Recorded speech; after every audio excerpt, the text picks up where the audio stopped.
So here's a wild question.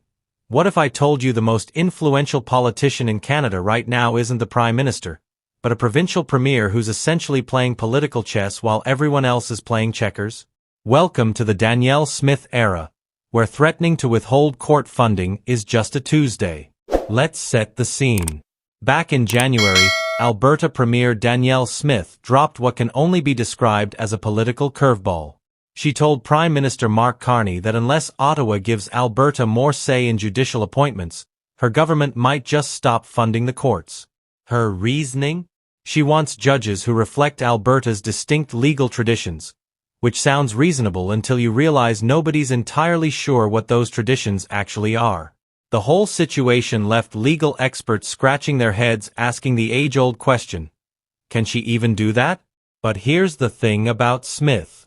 She's been asking that question in reverse since she became premier in 2022. Her entire approach seems to be, what if Alberta just did things differently? Enter the Alberta Sovereignty within a United Canada Act, passed in December 2022, which basically lets the province refuse to enforce federal laws it considers harmful.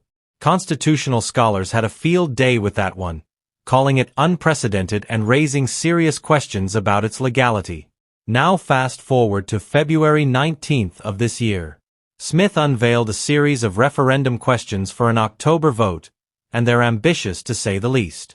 She's proposing tighter immigration controls, restricting benefits for temporary residents, requiring proof of citizenship to vote, and a bunch of constitutional changes that would shift power from Parliament to the provinces. Immigration lawyer Randy Hahn described her position as a negotiating tactic, which is a polite way of saying she's making big asks to see what sticks. Here's where it gets interesting. Smith's approach has drawn attention to Alberta's separatist movement, a collection of activists and groups who believe the province would thrive independently. When she posted about judicial appointments on social media, she mentioned supporting national unity within Alberta, which some interpreted as hinting that failed reforms could strengthen the case for secession. Smith has pointed to federal policies as the source of separatist sentiment, suggesting that if Ottawa changes course, support for leaving Canada might decrease. Political scientists like Jared Wesley from the University of Alberta have noted that some separatist leaders view their movement as leverage rather than a genuine exit strategy. It's about giving the premier negotiating power with Ottawa. Whether intentional or not, Smith appears to be using this dynamic to her advantage.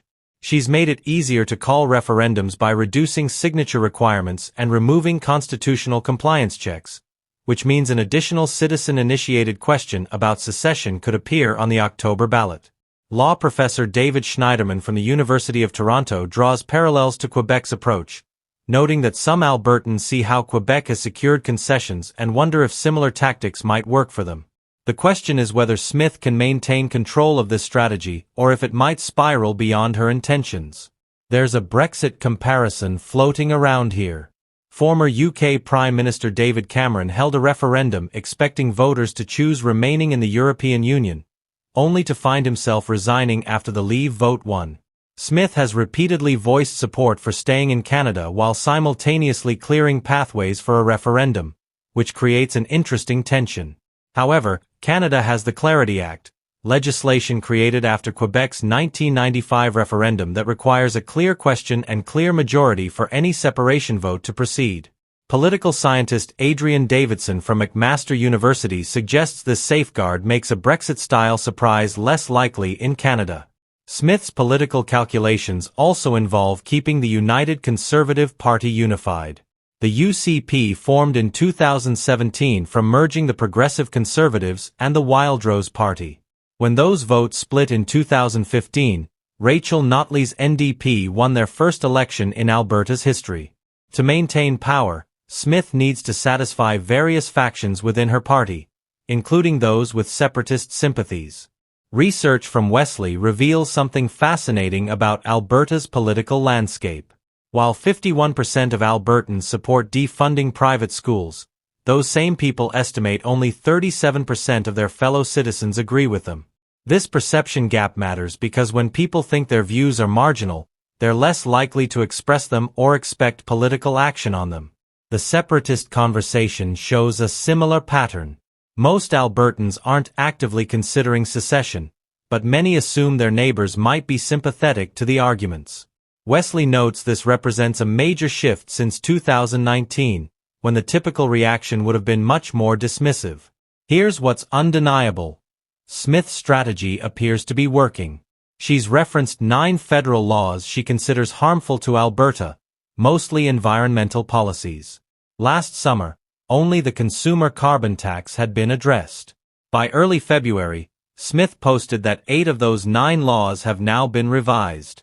Whether through coincidence or calculation, Ottawa has been moving in Alberta's direction. So what does this mean for Canada? If power is about influencing people and events, Smith is demonstrating it effectively. She's turned provincial frustration into federal movement, used the possibility of separation as leverage, and positioned herself at the center of national conversations. Whether this approach strengthens Canadian unity or tests its limits remains to be seen, but one thing's certain. Right now, Danielle Smith is setting the terms of debate. What's your take? Is Smith's approach a legitimate negotiating strategy, or does it risk destabilizing Confederation? Drop your thoughts in the comments because this conversation is far from over. And if you want to stay on top of Canadian politics as it unfolds, hit subscribe and turn on notifications. We're posting multiple updates daily here at Canadian Truth, making sure you never miss the developments that matter. Thanks for watching, and we'll see you in the next one.